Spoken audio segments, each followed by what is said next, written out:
C'est une contribution au développement durable, puisque ce sont 1800 tonnes de CO2 qui vont être économisées par an, soit l'équivalent de 1000 véhicules qui ne seront pas mis en service.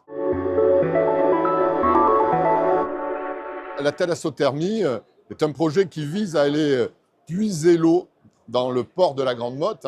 Cette eau est donc puisée à une profondeur entre 5 et 10 mètres. Elle est acheminée par des tuyaux via un réseau de pompes à chaleur qui transforme l'eau en chaud ou en froid, et elle alimente des immeubles autour du port qui vont être refroidis et réchauffés par ce process.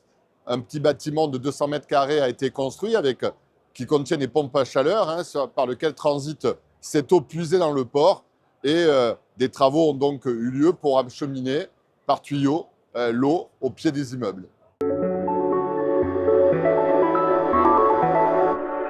Les travaux ont commencé à l'automne 2023. Ils se sont achevés pour la première partie avant l'été 2024, donc il y a quelques mois de cela pour la première partie.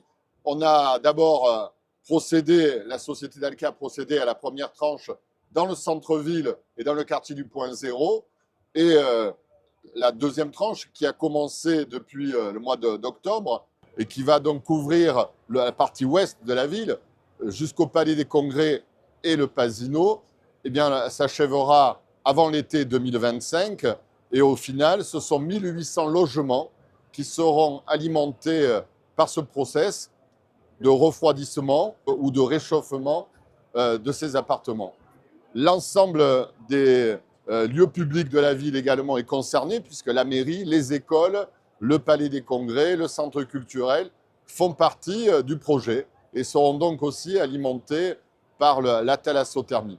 Donc c'est un partenariat gagnant-gagnant avec Dalkia, qui est une filiale du groupe EDF.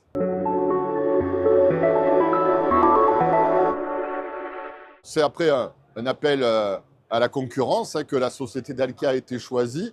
C'est en effet une durée de 30 ans qui a été comprise dans cet appel d'offres. 30 ans avec la société Dalkia, c'est de manière à sécuriser ce projet.